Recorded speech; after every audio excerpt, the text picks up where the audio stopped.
आज हम पढ़ेंगे राइट टू इक्वालिटी, जो आता है आर्टिकल 14 से लेकर आर्टिकल 18 तक।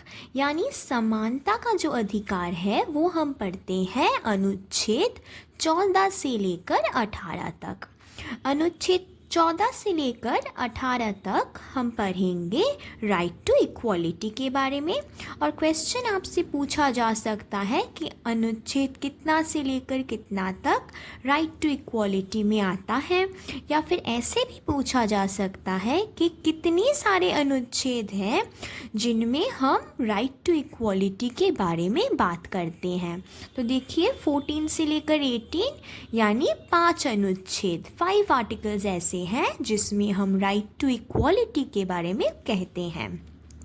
और राइट टू इक्वालिटी ये सारे क्या है, फंडामेंटल राइट्स, यानी ये सारे हमारे मौलिक अधिकार हैं।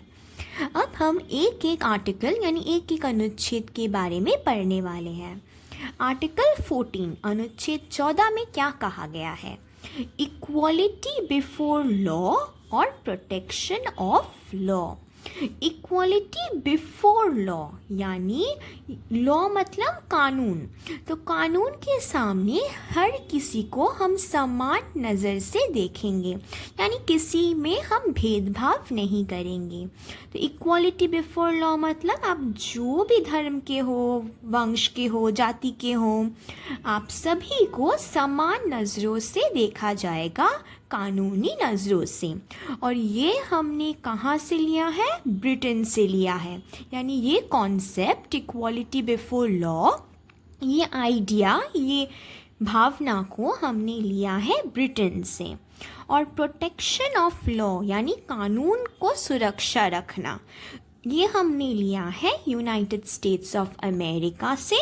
ये आपको याद रखना है। यानी आर्टिकल 14 कहता है कि आप जो भी है सभी के लिए जो कानून बनेगा वो समान रहेगा, और जो कानून है उसे हम सुरक्षित रखेंगे। फिर आता है आर्टिकल 15 अनुच्छेद 15 क्या कहता है? नो डिस्क्रिमिनेशन, यानी हम जो नागरिक हैं, हम भारतीय नागरिक, हम कोई भेदभाव नहीं करेंगे। डिस्क्रिमिनेशन मतलब भेदभाव करना। तो कौन से स्तरों पर हम भेदभाव नहीं करेंगे? Religion, race, caste, sex, birth, यानी धर्म, वंश, जाति, लिंग और आपका जन्म स्थान, ये सारे क्राइटेरियाज के नीचे हम किसी को भेदभाव नहीं कर सकते। और देखिए हमने यहाँ पे एक स्टार बनाया है, ये बताने के लिए कि अगर आपको याद हो, हमने पिछले वीडियो में कहा था कि जो स्थायी नागरिक होते हैं उनके पास सारे फंडामेंटल राइट्स यानी मौलिक अधिकार होते हैं, पर जो अस्थायी होते हैं, फॉरेनर्स, एलियंस होते हैं, उन नागरिकों के लिए सारे मौलिक अधिकार नहीं होते। तो आर्टिकल 15 एक ऐसा मौलिक अधिकार है, फंडामेंटल राइट है, जो सिर्फ स्थायी यानी परमानेंट सिटीजन को ही मिलेगा। वैसे ही आर्टिकल 16 भी ये परमानेंट सिटीजन के लिए है, ये भी फॉरेनर्स को नहीं मिलेंगे। अनुच्छेद 16 क्या कहता है? Equal opportunity in public employment. अगर हम देखें कि पब्लिक एम्प्लॉयमेंट यानी नौकरी की तरफ से, तो हर किसी को इक्वल अपॉर्चुनिटी यानी समानता देना पड़ेगा, हर किसी को अवसर देना पड़ेगा आपको नौकरी में। पर अब आप कहेंगे मैम ऐसा तो नहीं होता है, क्योंकि हमारे यहाँ पे कोटा सिस्टम है, रिजर्वेशन होता है। तो अब हम जानेंगे ये रिजर्वेशन आया कैसे। ये जो रिजर्वेशन है या फिर कोटा सिस्टम जिसे हम कहते हैं, ये हुआ था मंडल कमीशन के वजह से, जो 1979 में हुआ था। ये एक आयोग है और ये मंडल जी ने किया था। मंडल जी इसके अध्यक्षता थे यानी चेयरमैन थे, इसीलिए उन्हीं के नाम से ये कमीशन या फिर आयोग का नाम रखा गया है। तो इसमें क्या हुआ था, जो सरकार थी, गवर्नमेंट, उन्होंने एक ग्रुप बनाया था जहाँ पे सेकंड बैकवर्ड क्लासेस वर अपॉइंटेड, यानी जो जिसके पास ज़्यादा अर्थ नहीं है, जो नीचे वंश के हैं, उन लोगों को मिलाकर, उन लोगों को जोड़कर एक समिति की तरह बनाया गया था। इन लोगों को नियुक्त किया था सरकार ने।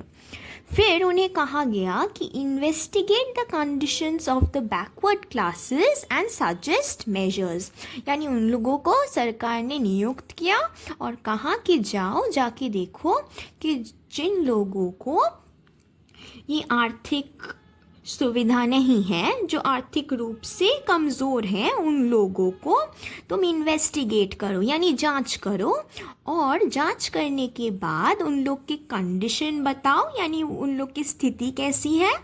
फिर तुम सजेस्ट मेजर्स, कुछ उपाय निकालो कि वे भी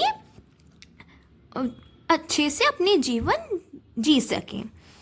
तो फिर क्या हुआ, ये जो कमीशन था, Mandal commission, under the chairmanship of BP Mandal इसका अध्यक्षता था। उन्होंने क्या किया, उन्होंने ये केस देखा, इन्वेस्टिगेट किया और उन्होंने कुछ मेजर्स भी सजेस्ट किए, कुछ उपाय भी बताए।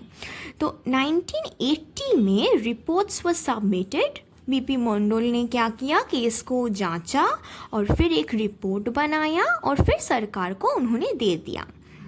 रिपोर्ट को 1980 में सरकार को दिया गया और उन्होंने क्या उपाय निकाला।